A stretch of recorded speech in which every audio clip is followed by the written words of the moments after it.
최성욱의 취업톡 최성욱입니다. 자, 오늘은 여러분들 취준생 팁 이런 거 모음을 좀 해볼게요. 첫 번째 강의입니다.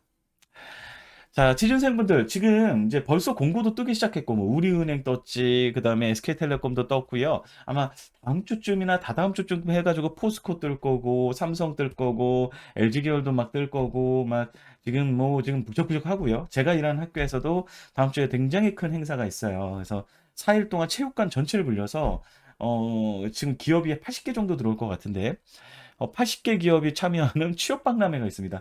그래서 뭐 이게 이제 이건 저희 학교에서 하는 거고요. 저희 학교 학생 대상으로.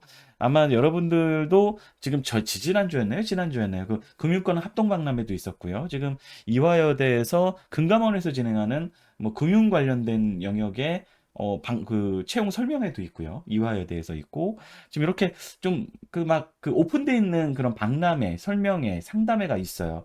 그래서 여러분들이 이제 취업 행사 참여를 좀 해야 됩니다. 이유는 뭐냐면 여러분들이 가장 안 좋은 게 인터넷 세상에서만 정보를 수집하는 거거든요. 그러면 뻔한 그런 정보들만 수집을 하게 돼요. 근데 물론 그거조차 안 하는 친구들이 있지만, 근데 그거보다 더 뎁스 있게 여러분들이 합격을 하기 위해서는 차별화 포인트를 줘야 되는데, 그러려면 일단 자소서부터 좀 간단하게 보면, 여러분들 목적 뭡니까? 자소서 잘 쓰고 면접 잘 보는 거잖아요. 그래서 합격하는 거잖아. 그러려면 여러분들이 취업 행사에 가서 정보 수집이 좀 필요해요. 어떤 정보냐? 산업, 기업, 직무 분석을 해야 되고요. 거기서 이슈들을 캐치하고요. 이런 것들을 여러분들의 그 직무 역량에 녹여내야 되고요. 그 다음에 성장 과정에 녹여내야 되고요. 지원 동기에 녹여내야 되고요. 포부에 녹여내야 돼요. 왜냐면은 그들의 내부적인 그런 고민거리들을 해결해 줄 수 있는 신입을 가장 좋아하거든요. 뻔하디 뻔한 자기 막 이야기 말고 그 회사와 나의 연결고리를 잡기 위해서는 그 회사가 어떤 상황인지 알아야지 연결고리를 잡을 거 아닙니까? 그래서 그 회사에 대한 정보를 좀 수집을 하셔야 돼요. 그래서 첫 번째는 여러분들 이제 지금부터는 단기간, 지금 한 일주일 정도, 1, 2주 정도 남았는데 여러분들 본 시즌 진짜 막 쏟아질 거예요. 그 전에 취업 행사 참여 어떤 거 질문해 갈까? 이런 것들 좀 생각해야 되고요. 두 번째는 예를 들면 이제 소비재나 금융권 같은 경우에는 B2C란 말이죠. 비즈니스 투 커스터머죠. 그래서 직접 고객들을 만나게 됩니다. 여러분들이 취업을 하게 되더라도. 그래서 소비재나 금융권은 좀 체험을 해보거나 그 제품 자체를 체험해서 좀 알아야 될 거 아니에요. 여러분들이 그냥 취업하려고 하다 보면 이 제품도 모르고 하는 경우가 있어요. 그래서 소비재나 아니면 은행권이라든지 이런 데는 은행 지점도 방문해 보고 은행 앱도 좀 깔아 가지고 사용해 보고 이러면서 나만의 그 견해가 들어간 분석이 좀 필요합니다. 특히나 이거는 면접까지 갔을 때는 굉장히 많이 나오는 그런 포인트들이 좀 있기 때문에 이런 것들을 좀 준비를 해야 되고요. 그다음에 단기 알바, 좀 장기 취준생들 있죠. 그래서 아마 지금 졸업을 한 친구들 같은 경우에는 취준이 좀 오래되다 보면 하루 루틴이 이제 자소서도 어느 정도 거의 뻔하디 뻔하게 돼버려서 시간이 좀 남는 친구들이 있어요. 이런 친구들은 판매직 알바라든지 이런 거라도 해서 뭔가 에피소드를 계속 만들어내야 돼요. 그래서 뭐 하루 종일 할 필요는 없고요. 뭐 두세 시간짜리 단기 알바들 이런 것들은 좀 하셔도 좋고요. 특히나 영업이나 마케팅 직무는 좀 그 MD나 구매까지 좀 도움이 되죠. 자, 그리고 단시간에 여러분들이 학회라는 게 있죠. 학회가 결국엔 스터디 그룹입니다. 영어로 하면 그쵸? 배우학, 회 이제 모임이에요. 그래서 스터디 그룹이거든요. 여러분들이 학교에 있는 재학하는 학교에는 공식적인 학회가 아니더라도 여러분들 친구들끼리 혹은 여러분들은 뭐 에브리타임이나 이런 곳이 있잖아요. 예, 커뮤니티가 있으면 거기서 스터디 학회를 좀 만들어 보십시오. 그래가지고 한 뭐 3명, 4명만 모이면 같은 직무 혹은 같은 산업군에 모인 친구들끼리 모여서 일주일에 한두 번만 모여가지고 이름도 붙여요. 스터디 그룹 이름 붙이고 그럼 뭐 그게 학회지 뭐.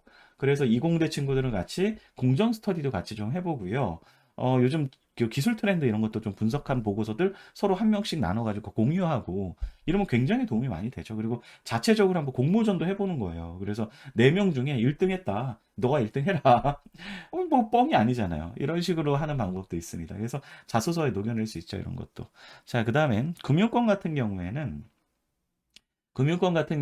이제 그러니까 증권사 같은 경우에는 아이비나 아까는 이제 프론트 단이나 미들 단 있죠? 고객과 만나는 영역인데 앞쪽에는 이제 IB, 그러니까는 그 딜을 만들어내는 영역들 그리고 중간 단에는 리서치 쪽이 있어요. 근데 이쪽 모두 다 보고서가 좀 필요합니다. 그래서 왜냐면 기업을 평가하고 그다음에 이제 기업의 산업 분석, 기업 분석 뭐 이런 보고서들을 만들어내거든요. 여러분들 아마 증권사 홈페이지 가면 그런 보고서가 있어요. 여러분들이 한번 그런 걸 작성해 보는 훈련을 하는 거죠. 그래서 이런 걸 뭐 노션이나 아니면 블로그에 정리해 놓는 방법. 금융권 쪽 친구들은 이런 것도 괜찮고요.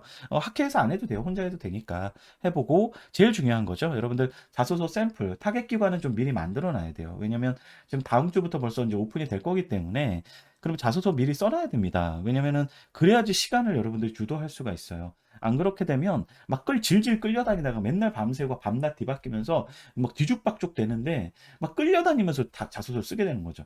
그리고 막 전략도 없이 막 난사하게 되고 이런 건 사실 좋진 않아요. 그런 것들 좀 정리 잘 하시고 그다음에 인적성이랑 NCS 영역별 이제는 이제 끝물이 이제는 본 시즌이 되면 여러분들이 사실 인적성이랑 NCS 공부할 시간이 굉장히 부족해집니다.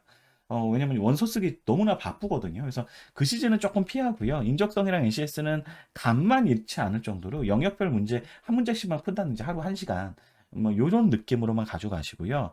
그다음에 공기업 쓰는 친구들 같은 경우에 특히나 이제 금융공기업이나 뭐 인국공 같은 인천국제공항공사 이런 이제 전공 필기 시험을 보는 영역들이 있어요. 그런 데는 뭐 서보부도 있고 그런 데는 여러분들이 전공 필기 시험을 워낙 방대하기 때문에 왜냐면 경영, 경제, 행정, 법학 중에 택일인데 뎁스가 굉장히 있단 말이죠. 그래서 전공 필기 시험 준비를 좀 써머리라도 해가지고 계속 마무리하면서 머릿속에 정리하는 게 지금 한 일주일 남았을 때, 그리고 취준식이 이제 9월 달 본 시즌 시작하고 한 일주일 정도까지는 그런 작업들을 계속 해놓으셔야 됩니다. 자, 이해되시죠? 자, 이제 취준생 지금 단시간 해서 여러분들의 조금이나마 취업 확률을 높일 수 있는 활동들 좀 추천드렸습니다. 이상입니다.